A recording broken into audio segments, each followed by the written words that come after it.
10,000 15,000 మించి ఇచ్చేదేమి ఉండవు. అదే మీరు ధనవంతులైనటువంటి వ్యక్తులు అయ్యి ఉంటే మీ ప్రాపర్టీస్ ఏమన్నా పెట్టుకుంటే అప్పుడు మీకు ఇచ్చేటటువంటి క్రాప్ లోన్ అనేటువంటిది డిఫరెన్స్ ఉంటుంది. దాంట్లో తేడా ఉంటుంది కానీ మిగతా దాంట్లో ఉండదు అక్కడ ప్రాక్టికల్గా. ఆ ఆస్పెక్ట్లో చూసుకున్నప్పుడు 1,2 లక్షల లోపు వాళ్ళకి మాఫీ చేసేసినట్టే. అయితే ఇందులో ఉన్న మతలబ్ ఏంటంటే నేను గమనించింది అయితే 40 లక్షల మంది అన్నాడు ఇప్పుడు ఆయన. అంటే చేసిన వాళ్ళ రుణమాఫీ అయిన వాళ్ళ మొత్తం అప్పుడు ఉపన్యాసాలు ఇచ్చింది 40 లక్షల మంది రైతులకు రుణమాఫీ చేస్తామని. అవును. తీరా చూస్తే 20 లక్షల మందికే చేశాడు అన్నది అసలు పాయింట్. ఎవరికి చేయలేదు.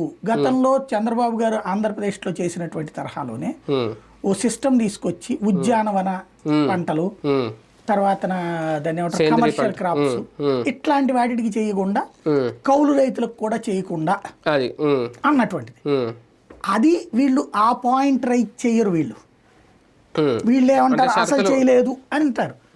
వాళ్ళు ఇదిగో చేసామంటారు. ప్రతి దానికి షరతులు వర్తిస్తాయి. అది ఎలక్షన్స్ ముందు ఎవడు చెప్పడు షరతులు. ఎలక్షన్ అయ్యాక అదిగో కమిటీ, అప్పట్లో ఇక్కడ కుటుంబరావు కమిటీ అనుకుంటా, అవునవును, అక్కడ ఇప్పుడు ఇంకో కమిటీ ఏదో వేశారు. ఆ కమిటీ వాళ్ళు